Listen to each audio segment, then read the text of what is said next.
आपको 90 के दशक का एक मजेदार किस्सा सुनाता हूं। समर वेकेशंस हो गए थे, ग्रीष्मावकाश। तो दिल्ली से अयोध्या, जो मेरा गांव है, वहां गए।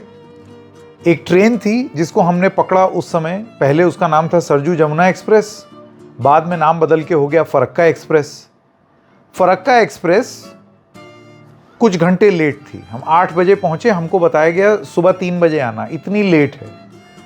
रेंगते रेंगते धीरे धीरे करके हम लोग अयोध्या पहुंच गए।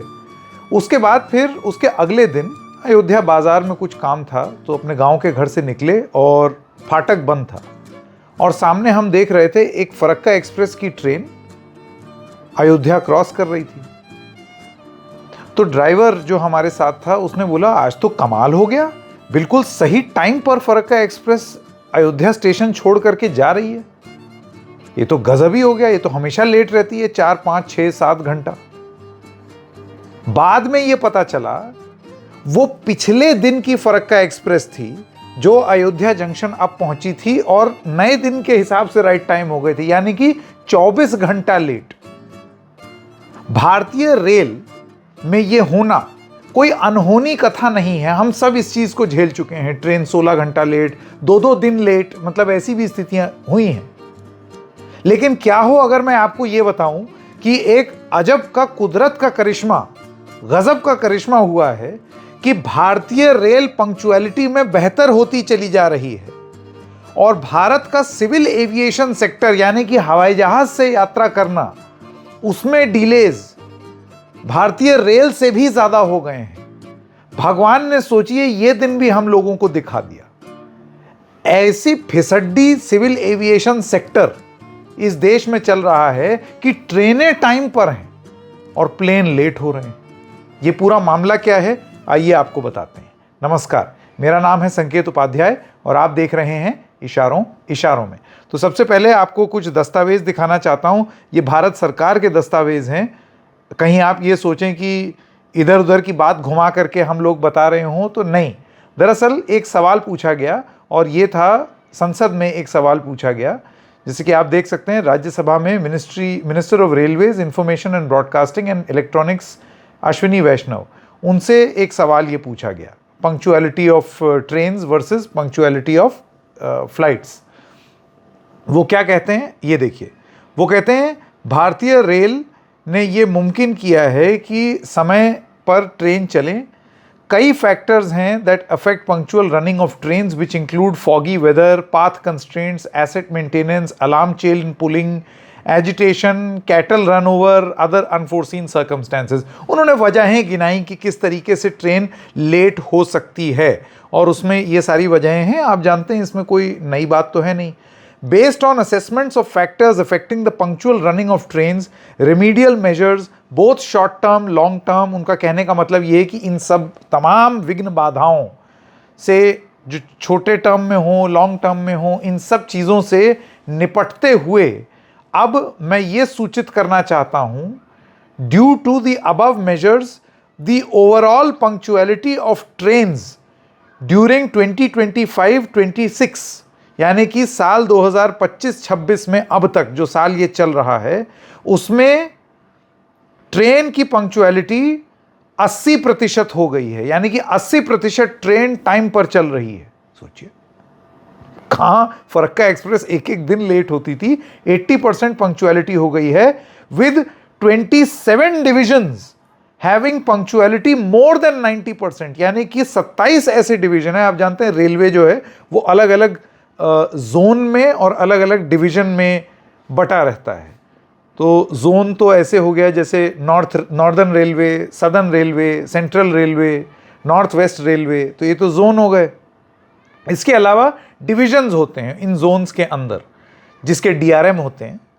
तो ऐसे 27 डिवीजन हैं रेलवे के जहां पर पंक्चुअलिटी 90% है। इतनी पंक्चुअल हो गई। लेकिन अब आप इसको जरा जोड़ करके देखिए, एक और सवाल पूछा गया, और यह सवाल पूछा गया भारत सरकार से फ्लाइट्स के बारे में। सवाल यह था कि आप यह बताने का कष्ट करें कि एयरलाइन का ऑन टाइम परफॉर्मेंस और कैंसिलेशन का शेड्यूल कितना है। वो आपने देख लिया, 80% और कुछ केसेस में 90%।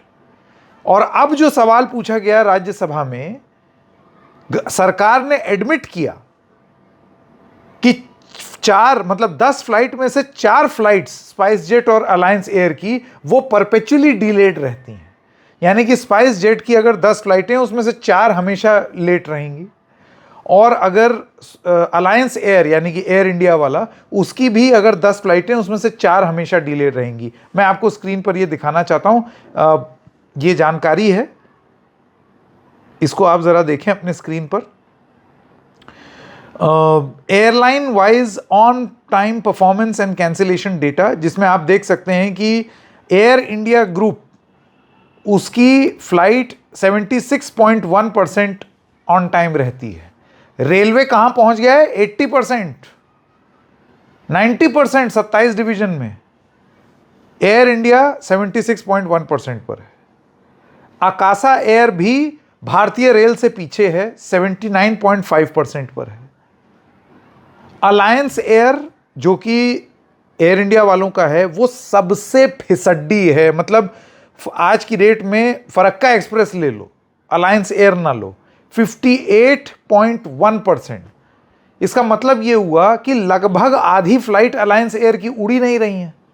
इतनी बुरी हालत, उड़ नहीं रही से मेरा मतलब डिले हो रहा है, ऑन टाइम परफॉर्मेंस नहीं है उनका। और कैंसिलेशन भी अलायंस एयर में सबसे ज्यादा है, 4.9% कैंसिलेशन, यानी कि लगभग 5% फ्लाइट कैंसिल हो रही हैं, और करीब करीब 45% फ्लाइट्स डिले हो जा रही हैं अलायंस एयर की। इंडिगो की बात करें तो आज की डेट में हिंदुस्तान में सबसे ज़्यादा आप ये समझिए कि अच्छी कंडीशन में इंडिगो है, 82.4%। जो आपके ट्रेन का जो एवरेज है ऑन टाइम का, उससे ऊपर चलने वाली फ्लाइट एकमात्र है इंडिगो, सरकार के डेटा के हिसाब से। और स्पाइस जेट भी फिसड्डी रह गई। अलायंस एयर और स्पाइस जेट सबसे खराब हैं, 59.2% उसकी परफॉर्मेंस है ऑन टाइम की स्पाइस जेट की, और कैंसिलेशन भी ज़्यादा है, 2.1%। अब अगर आप इसको कंपेयर करें 2024 से, 2024 का डेटा, ये तो 2025 का डेटा था, 2024 में AIX connect 73% on time performance, railway से नीचे। आकाशा एयर 73.3% परफॉर्मेंस, रेलवे से नीचे। अलायंस एयर 53.6% परफॉर्मेंस, रेलवे से बहुत नीचे। इंडिगो 71.4% परफॉर्मेंस, रेलवे से नीचे। स्पाइस जेट 52.3, एकदम ही फिसड्डी। और Vistara 72.4% online performance. Online performance का मतलब क्या हुआ? मेरी फ्लाइट उड़नी थी 5 बजे, उड़ी 5:30 बजे, ये भी ऑन टाइम काउंट नहीं होगा। तो इस तरीके से अगर आप परफॉर्मेंस देखें तो ये है प्रॉब्लम, मतलब वो ऑन टाइम वाला काम, और अराइवल भी ऑन टाइम नहीं हुआ, तो ये इस तरीके से है। रेलवे ने धीरे धीरे करके अपनी तमाम विघ्न बाधाओं, इतना बड़ा देश है सोचिए, मतलब वो रेलवे का नेटवर्क, उसमें तमाम चीज़ें, भैंस आगे आ गई, गाय सामने आ गई, हाथी सामने आ गया, किसी ने चेन खींच दी, ट्रेन टाइम पर नहीं चली, फॉग हो गया, इस सब के बावजूद रेलवे 80% ऑन टाइम है, 27 डिवीजन 90% है। और यहां हमारी फ्लाइट्स का हालत देख लीजिए, इतना सब कैट 3B दुनिया जहां की चीज़ें करने के बाद भी हमारी फ्लाइट्स कहां पर हैं, कहां गड़बड़ हो गई, इंडियन एविएशन में कहां गड़बड़ हो गई, ये भी तो एक सवाल पूछा जाना चाहिए।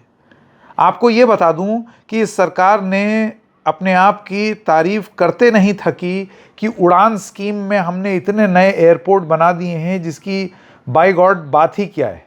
द कैन की एक रिपोर्ट आपके सामने मैं दिखा रहा हूं, जिसमें यह बताया जा रहा है, और ये 15 जनवरी 2025 की एक रिपोर्ट है, जो कहती है 73 airports, 619 routes, zero certainty, India's plan is flights of fancy.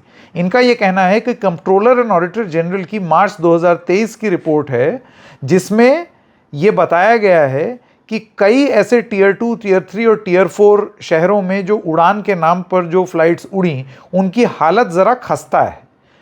From November 2019 to November 2024, the percentage of flights cancelled due to operational issues under the government's regional connectivity scheme increased by more than 5-fold, reaching 23%. इसका मतलब ये है कि 23% flights जो हैं वो cancel हुई हैं आपकी रीजनल स्कीम में, जो उड़ान स्कीम में जो आई हैं। अब आप सोचिए ऐसे कैसे, फिर वो कैसे लोग उस पर भरोसा करेंगे। अगर 23% कैंसिल होगा, एयरपोर्ट अथॉरिटी ऑफ इंडिया की रिपोर्ट है ये। इसके अलावा about 300 flights were cancelled and 100 more were delayed at Nagpur's Baba Saheb Ambedkar International Airport between 1st January and 25th December 2024. Across India, there were close to 12,000 cancellations in the first 9 months of 2024. That's almost as many flights cancelled in all of 2022 and 2023 combined. अब कैसी उड़ान हम भरना चाहते हैं जिसमें इस तरीके से कैंसिलेशन होंगे, इस तरीके से फ्लाइट्स कैंसिल होंगी, फ्लाइट डिले होंगी? ये तो सही बात नहीं है। द हिंदू की एक रिपोर्ट मैं आपको दिखाना चाहता हूं। जागृति चंद्रा जी ने 30 जुलाई 2023 को एक रिपोर्ट की जिसमें इन्होंने ये बताया कि उड़ान स्कीम में 50% से ज्यादा रूट्स रद्द कर दिए गए हैं, ग्राउंडेड का मतलब बंद कर दिए गए।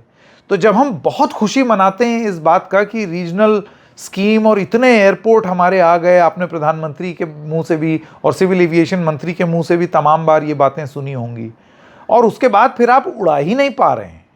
जैसे मैं आपको बता दूं, सरकार का ये कहना है कि पिछले 70 सालों में जितने एयरपोर्ट नहीं बने उससे ज़्यादा एयरपोर्ट हमने 2014 से लेकर के अब तक बना दिए। अरे भाई, एयरपोर्ट बना करके क्या होगा? इसमें से बहुत सारे एयरपोर्ट ऐसे भी हैं जो ये रिपोर्ट बताती है कि वो ग्रीनफील्ड एयरपोर्ट्स नहीं है, मतलब स्क्रैच से नहीं बने। वो एयरपोर्ट्स पहले किसी तरीके से थे, फिर उनको चालू कर दिया। जैसे कि हिंदन एयरबेस, हिंदन का एयरपोर्ट है, ये एक सिविल एविएशन एयरपोर्ट नहीं है, इसको एयरफोर्स इस्तेमाल करती है, लेकिन अब वहाँ एक सिविल एविएशन टर्मिनल भी खोल दिया। अखबार खोलिए आप नोएडा, गाजियाबाद का, आपको हर रोज़ कोई ना कोई खबर मिलेगी जिसमें ये बोला जाएगा कि आज ये फ्लाइट कैंसिल हो गई, आज वो हो गई। और ये तो दिल्ली का हाल है, ये तो दिल्ली एनसीआर का एयरपोर्ट है। ये भी नहीं कि मैं आपको कहीं दूर दराज के कोई एयरपोर्ट की कहानी सुना रहा हूं। सिविल एविएशन मंत्री इस एयरपोर्ट में आए और ये बोल करके गए कि तो ये रेलवे स्टेशन से भी खराब है, कुछ करना पड़ेगा। अरे सिविल एविएशन मंत्री जी, नायडू जी, आज की रेट में रेलवे स्टेशन का आलम यह है कि ट्रेन प्लेन से ज्यादा राइट टाइम चल रही है। तो दिक्कत तो आपके प्लेन और सिविल एविएशन में हो गई है। अब आप अपना देख लीजिए, कहीं ऐसा ना हो कि हिंदुस्तान के लोग ये बोलें कि हटाओ फ्लाइट, चलें वापस ट्रेन में, क्योंकि अब वो दिन लद गए जब फरक्का एक्सप्रेस 24-24 घंटा लेट होती थी। इशारों में बस इतना ही, फिर मिलेंगे किसी और मुद्दे के साथ। तब तक के लिए नमस्कार।